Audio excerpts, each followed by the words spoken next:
Let's bring in Florida Congressman Cory Mills, a former counter sniper for the State Department. Congressman, always a pleasure. A bipartisan task force has been set up in the House on this assassination attempt on President Donald Trump. Neither you nor Eli Crane, Congressman, are on that task force. What in the name of Sam Hill is going on? How is that possible that neither you nor Eli Crane are on it? Well, you know, I'd like to know that question as well. I got a text earlier this afternoon from Speaker Johnson, who was actually telling me how he regretted that I didn't make the final list and how I was uniquely qualified more than others and that I could have led the mission myself, to put it bluntly. And he said that he would make it up to me. I'm not sure what that means. But the bottom line is that I actually have conducted about 1,000 of these type of advances. I made sure to clarify that with former Command Sergeant Major Ken Christo, who used to be our advanced team leader at the State Department and agencies, to say, how many did we do? And he said, we probably did about 1,000 of these. You know, setting up overwatches, looking at our motorcade operation plans, looking at our security, our communication plans, looking at our advanced checklist, making sure we had our counter sniper range cards and data book, you know, all the things that would make me qualified to be able to ask these questions. But I can tell you, the same way as Director Cheadle resigning won't stop this investigation, me not being part of this task force will not stop me from getting accountability and investigating further to be able to get transparency to the American people. So it's unfortunate I'm not a part of that. I guess I'm not much of a politician and a leadership yes man, but you know, I'm going to continue to go ahead and move forward because I think the American people need the transparency of what really took place that day. You know, obviously the transparency and the accountability are the most important things at this point of this, because if you want to thwart conspiracy theories, the only way you get there is through transparency and accountability.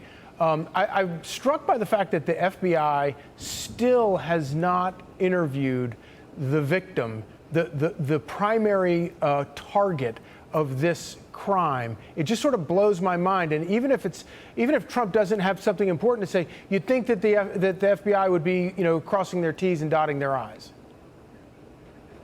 Well, that's exactly right. And look, while everyone else was going back to their district, Eli Crane and I actually went to Butler, PA to be able to do an on-ground assessment. We looked at the 3 individual counter-sniper positions. We looked and talked to a whistleblower who had come forward, who we've been discussing with his text messages and what he saw for about 20 minutes of following Matthew Crooks, looking at exactly what he was doing. We got into the exact position. I laid down exactly where Crooks took the shot to determine how much of a profile or a kind of silhouette that I would have as I was sticking out of that position from the shooter's position. And we also talked to a former FBI retired agent who was on the ground that day.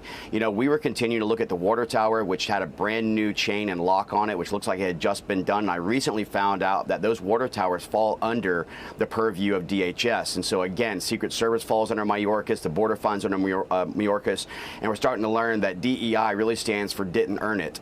You know, there's a lot of things that we found out there. I mean, 160-yard shot is not a difficult shot, you know, but we were able to get up to 100 yards from the president, perfect adjacent line of sight at the gates, and there was no security from what we were told by local law enforcement. So that was from the AGR building. But look, there was more than one building, Dagan. This is the thing that you guys have to understand. There was a building that was 400 yards away, completely at the 12 o'clock, facing the stage. That would have also been an actual shooter's paradise by the Kubota sign. You had about 12 other structures that could have been utilized. And when you don't have a full presidential package and you don't have a proper advance, I personally would not have approved this venue or recommended a new venue if I didn't have the resources and assets to go forward. But there's a lot to discover here, to include why there was no one in that window at the time of the shooting, because they went down because of a data card entry problem for 2 of the law enforcement officers that were supposed to be on their post. And so there's a lot to look into, but I remove nothing off the table. But we will get to a point, and I truly believe this, that gross negligence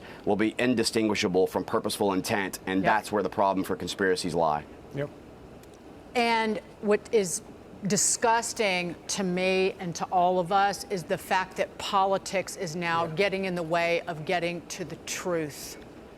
And we see it because you and Eli Crane should be on that task force. Congressman Cory Mills, thank you, sir. Thanks so much. Thank you, Dagan.